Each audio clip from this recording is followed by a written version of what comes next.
Hey everyone, how are you? Welcome to another episode of Living the Four Walls. Hashtag what happened to you growing up.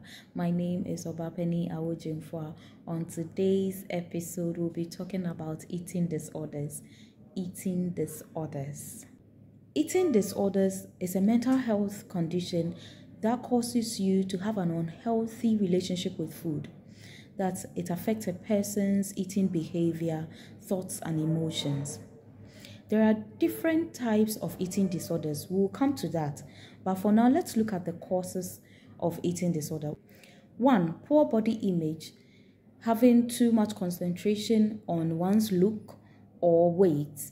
And this can be as a result of cultural and social pressures or ideas. That is, the pressure to fit in can actually result in an eating disorder condition. 2. Mental problems such as depression, anxiety, OCD is also another factor which causes eating disorders. 3. Sports. So there are sports such as gymnastics, ballet, that influences one or causes one to eat certain foods to be able to have the strength or the energy to partake in such sporting activity. 4. Dieting. This is where people decide to eat at certain hours and not eat certain food in order to keep shape or keep their weight. 5. Genetics and inheritance, where maybe a grandparent didn't eat salt or sugar, so resulting in the parents of the child not also eating salt or sugar. Hence, they inherited this condition from them.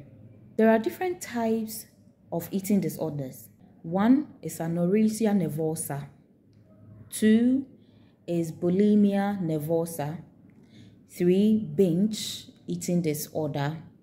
4, pica. We've already spoken about pica disorder. 5, rumination disorder. 6, other specified feeding and eating disorder. So we'll be going through these disorders episode by episode so that we all understand what it is to have an anorexia nervosa disorder or a bulimia nervosa disorder or a binge disorder, a pica disorder, rumination eating disorder, or other specified feeding and eating disorder. Eating disorder can affect anybody, though it starts from childhood and then transition you to adulthood. Just anyone and any gender can be affected by this condition. Some symptoms of eating disorder are dizziness, fainting, fatigue, mood swings, unexplained weight changes, unusual sweating or hot flashes.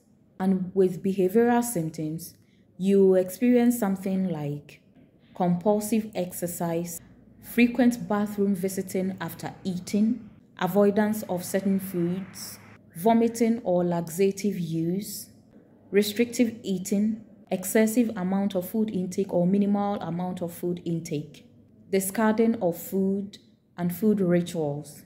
With food rituals in terms of chewing longer because you want the food to be soft in your mouth before it enters your system for easy and faster digestion. People who have eating disorder have this weird mindset or thoughts or feeling about what they take in. 1, they feel like food is an enemy. 2, they feel they have an incorrect body weight. 3, they feel what and how you eat is the only thing that you can control about yourself. They do not want to spend time with friends and family because of what they eat and how they eat, and the fear of being judged. There are several effects of eating disorders. Some of these effects are heart problems, acid reflux, brain damage and organ failure, dehydration and constipation, stroke, stopped menstrual cycle or infertility, and tooth damage. For treatment of eating disorders, recovery is possible, just that it takes time before the recovery manifests. depending on the severity of the condition the person is suffering from. Speak with a health professional for treatment. Therapy for eating disorders can be daunting. It can be challenging and it can be rewarding at the same time. But your health professional will help you to understand the condition you are suffering from and help you to also change your way of thinking in relations to food. Please read wide about this to understand the condition better before you take any necessary step. Don't forget, as I always say, the internet is always there to serve you better. My name is Obapeni Awojimfua. I'll see you some other time. Have a great day. Bye.